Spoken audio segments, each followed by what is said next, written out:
கோம்பாக்கிலிருந்து Karak செல்லும் சாலையில் இயற்கை எழிலோடு அமைந்திருக்கும் புகழ்பெற்ற சிவன் கோயிலை நகராண்மை கழகம் முடக்கி இருப்பதாகவும், வழிபாட்டுக்கு உகந்த இடம் அது அல்ல என்றும், கோயில் நிலம் பாதுகாக்கப்பட்ட வனப்பகுதி என்பதால் இந்நடவடிக்கையை நகராண்மை கழகம் எடுத்துள்ளதாகவும் தெரிய வந்துள்ளது.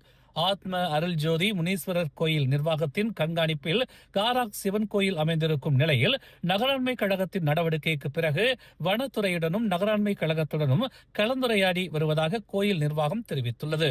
முன்னதாக சிவராத்திரி விழாவின் போது நள்ளிரவில் கோயில் முழுவதும் பக்தர்கள் சூழ்ந்து சிவராத்திரி வழிபாட்டை நடத்திய போது காட்டுக்குள் கோயில் அமைத்து வன விலங்குகளுக்கு அச்சுறுத்தலை ஏற்படுத்துவதாக சமூக வலைதளங்களில் ஒரு சிலர் கருத்துக்களை பரப்பியது கோயில்களுக்கு எதிராக செயல்படும் தானாமலாயா எனும் சமூக வலைதளத்தில் கோம்பாக் சிவன் கோயில் அரசாங்கத்தால் பாதுகாக்கப்படும் வனப்பகுதியாக கருதப்படும் பகுதியில் அமைந்திருப்பதாகவும், அது குறித்து நகராண்மை கழகத்தில் புகார் அளிக்கப்பட்டிருப்பதாகவும் தெரிவிக்கப்பட்டது.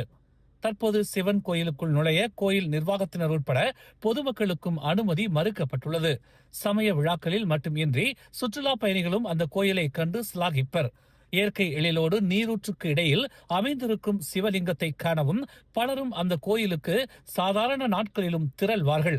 அப்படியான ஒரு கோயிலுக்கு ஏற்பட்டிருக்கும் நில பிரச்சனையை கோயில் நிர்வாகம் அரசு தரப்புடன் சுமூகமான பேச்சுவார்த்தைகளின் மூலமாக தீர்வு காணும் என்று ஆத்ம அருள் ஜோதி முனீஸ்வரர் கோயில் நிர்வாகத்தினர் தெரிவித்துள்ளனர். மேலும் செய்திகளை தெரிந்து கொள்ள தமிழ் மலர் இணையதளம், தமிழ் மலர் செயலி மற்றும் மலர் டிவி யூடியூப் சேனலை வலம் வாருங்கள். எங்களோடு இணைந்திருக்க மலர் டிவியை பதிவு செய்து கொள்ளுங்கள். உறவுகள் மகிழ்ந்திட விருப்பம் மற்றும் பகிர்வு சேவையை சொடுக்கிடுங்கள்.